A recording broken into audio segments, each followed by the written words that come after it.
Welcome, board game enthusiasts and players. Your presence to my channel is much appreciated.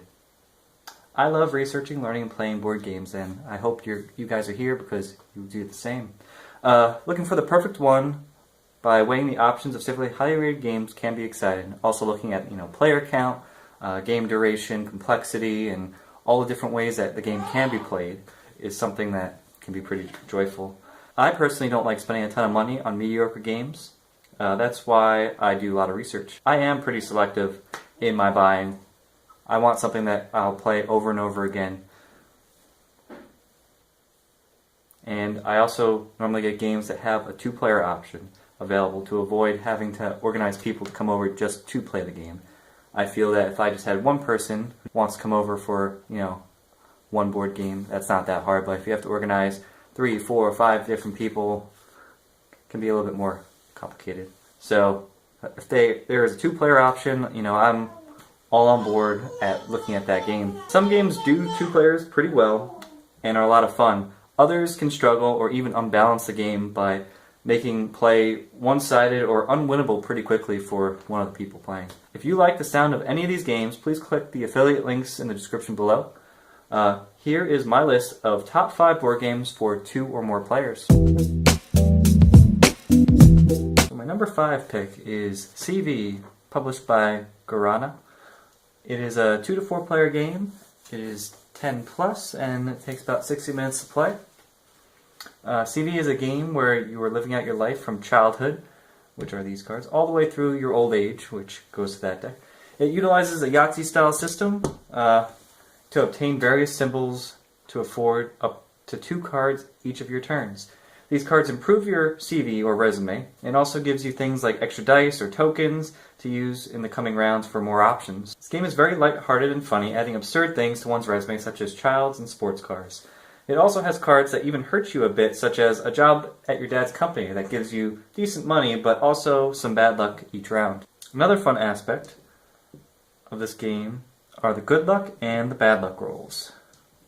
So good luck with the smiley face, bad luck is with the frowny face. Roll 3 good lucks in one turn, and you can take anything from the board without needing to pay the costs, which these are the costs up here. So rolling that means it's free to take whatever. Bad luck, on the other hand, if you roll 3 in one round, it cause you to discard something like used car, child, even maybe at the job at your dad's company. There are also personal and communal life goals that you are trying to live up to for extra points.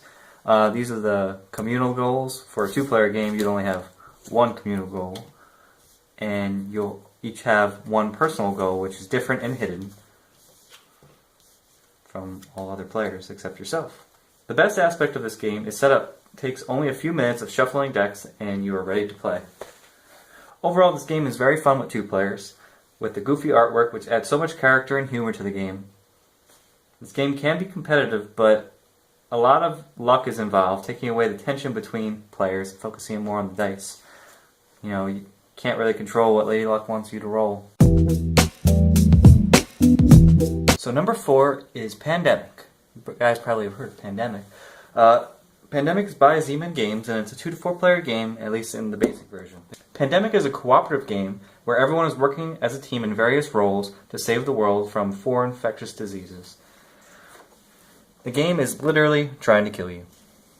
There are various difficulty levels available for beginners to normal, all the way to legendary, which I don't recommend. I have lost this game turn 1. There are also several expansions to this game that can be added for infinite combinations of gameplay, but those will be saved for another video. Side note, the Legendary Pandemic game requires On the Brink expansion for the extra Epidemic card, so you can't play Legendary straight out the box. In Pandemic, each player's turn consists of 4 actions. A turn is either moving various ways, treating, curing, trading information, or building a research station. After their actions, the player draws 2 cards from the player deck of various city cards that can be used in different ways in the next round. If an epidemic is drawn from the player deck, the game ramps up a bit each time, increasing the infection rate and loading a city with a disease. After the player cards are drawn, more infection blocks are placed from the infection deck based on the current rate and then the turn passes to the next player. The game will get harder and harder as time passes. Once a city has 3 cubes of the same color and an additional cube is needed, then it will cause that city to outbreak, spreading the disease to neighboring cities. So if Istanbul here outbroke, it would make all the cities around it through the lines get an additional black block, which could cause chain reaction of another city outbreaking and then another city outbreaking. But that's a whole different ball game. There are many ways to lose this game. Once 8 outbreaks occur, everyone dies, as tracked on the outbreaks meter over here. If you draw out the player deck without finding a cure for all 4 diseases, then guess what? Everyone dies. If you run out of disease cubes and you need to place an additional cube and you just can't do it because there's nothing there, then you got it. Everyone died. The only way to win is to find all 4 cures. So 4 cures consist of a red, a black, a blue, and a yellow. This is a great game to get people into a complex board game since you are working together as a group for a common goal. The cons are the setup is a bit longer than CV, but it takes less than 10 minutes. Like, I set this up real in a rush and it probably took me like 5 minutes, but I'm pretty experienced. But this is a game that you could always just take out and play whenever. There's just so many combinations of this gameplay, especially once you get the expansions. You know, I highly recommend the expansions once you get used to the standard Pandemic. But this is a fun game, and there's just so many possibilities with all the different roles and such. Constantinopolis is my number 3. Published by Fantasy Flight Games, it's a 2 to 5 player game. The designer, you can see from the box, is Giancarlo Fioretti. I'm butchering that name, I'm sorry. Artist, Antonio Desi. But this is a European style game and it's loads of fun. This game puts you back in the 6th century as a merchant trying to make it in the world. So I'll just show you the board. There you go. Your goal is to trade your money, goods, and services to become the most famous merchant in Constantinopolis. The game is played in 9 rounds. Each round consists of 8 different phases, which is listed over in this corner. I'm not sure if you can see it. The only rounds in which turn order matters is the bidding for positions and construction phases, which sets number 1, and construction happens in 4. And these are the positions down here. Phase 1 players bid on position for each have different abilities, as you can see, but not that important. Phase 2, ships out at sea move 1 space closer to land, which this is a player tile. Each player gets 1. Ships are out at sea possibly for 2 nights or 1 night, and then they move closer to land. Once they hit land, you get paid. So some move 1, others move right to shore. Phase 3, own production buildings, which these are production buildings. Produce the designated resource, which everyone starts out with 1 production building, which is an A. To get a B, you must own an A, which everyone does. To get a C, you must own a B. To get a D, you must own a C. So just a step system. Make sure you don't skip ahead a little bit for the luxury items. Phase 4, in turn order, each player starts construction of new buildings, obtaining up to 1 of each color a turn, meeting the required cost. So the colors are, the red, yellow, green, this purple, and this special gray, which only position 4 could buy. There's a lot of variety. The markets are normally here. I haven't put them in place because sliding the other stuff. But you have the current market and future market, which gets changed throughout and sets the round. So we are at phase 4. In this phase, one can also buy or sell resources from the market or trade them commercially. So this is the market, just not seen with the player card. Phase 5, each player receives contracts to fill for shipments being either cargo or passengers. So passengers give you some money, but I don't believe they give you fame. Yeah, passengers only give you money, but passengers can only be on medium-sized boats, which could require a 2 days journey, which would give you some fame. Phase 6, players repeat Phase 4, but cannot construct new buildings. they can now also buy trading posts, which help store some job cards that you couldn't fill, and also ships, so that you can have more jobs in the future or even in that round. Phase 7 is cleanup phase, removing all extra resources from the board except for one in storage.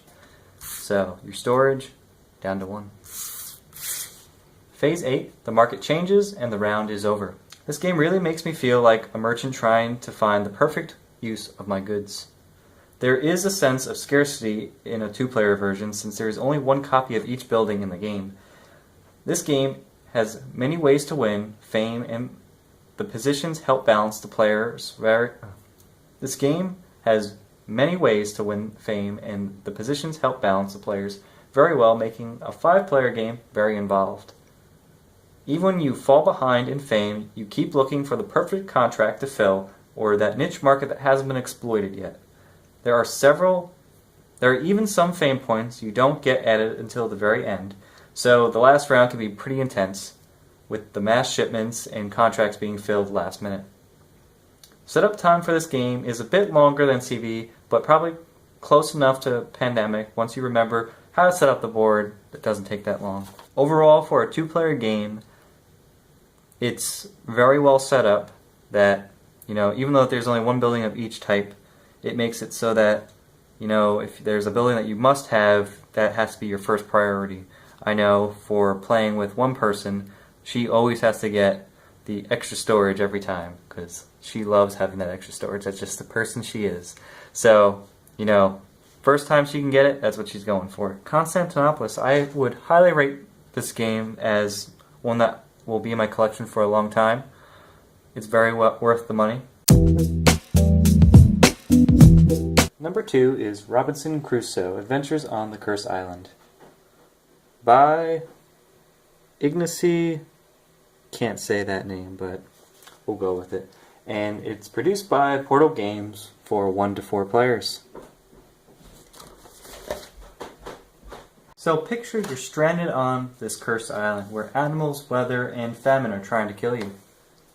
You must work together in various roles to find shelter and food and eventually get off the island. From the start, you have nothing and you need to find shelter quickly before night falls. There is so much involved that you feel like there is no way you can survive. I cannot say enough about Robinson Crusoe. There's so much thematic quality with all the intricacies of keeping morale up, hunting, gathering, exploring, and even just the weather, that you can't help but be enthralled. In the basic game, there are 7 different scenarios, along with the randomness of the island and events, which adds so much playability to this investment. The setup of this game can be overwhelming, taking at least 20 minutes to get everything in place. Not to mention the menacing rulebook, which is like a quarter size of this overall board, pretty big. I have thought about getting a box organizer from Broken Token and to make this game easier to set up and put away. Just all the small little things. It's kind of a pain to try to shove them back into a bag. I always enjoyed games where you have to work together for a common goal. And also you get to learn new strategies like this when you're working with new people. And there's always a changing scenario where things might be slightly harder in one game versus the other, and you just have to learn to adapt. And maybe your comrade knows what to do. This game I will probably always have in my collection. It's just something that you'll never play the same game twice. Now we're down to number 1, Agricola by Lookout Games. And looks like Z-Man's also a part of this one. And this is for 1 to 5 players. In this game, everyone has become a farmer from the olden times. Each player is working against one another to optimize their own farm. The game involves expanding your house, renovating it, feeding your family, planting crops, keeping livestock, and having children, all on this little board you call home. So, this is your home. You'd have your 2 wood huts, and you just fill out your farm. Once you digest the rules, the game is pretty simple. You start with a small wood home, a plot of land, and 2 people. Each person you have gains you 1 action around. To have children, for more actions down the road, you first have to expand your house. Animals you own also can reproduce, but you need to have fenced-in fields to contain them, with enough space for the babies. Getting into the farming aspect, you need to start plowing the land and sow the seeds that you have obtained. Eventually you get to reap the rewards from your plants during the harvest, which is also the time you need to feed your family. Animals can be used as food at this time as well. I like this game mostly for the huge amount of planning I can put into the game, but not really knowing how things will work out. Some decisions happen on the fly. Every action is critical and you only have so many of them as you quickly learn. Some players can even block you from an action indefinitely. I like that it is impossible to do everything you want. You just have to make do with what you can accomplish. And it really makes me feel like how I am with my own garden. You know, you can't do it all, but you do what you can. The game setup is pretty comparable to Constantinopolis. Maybe a little bit longer. There's a lot more pieces that come in during play. If you enjoy competing for actions each turn, and the idea of making your own little farm, Agricola is a safe bet for your collection.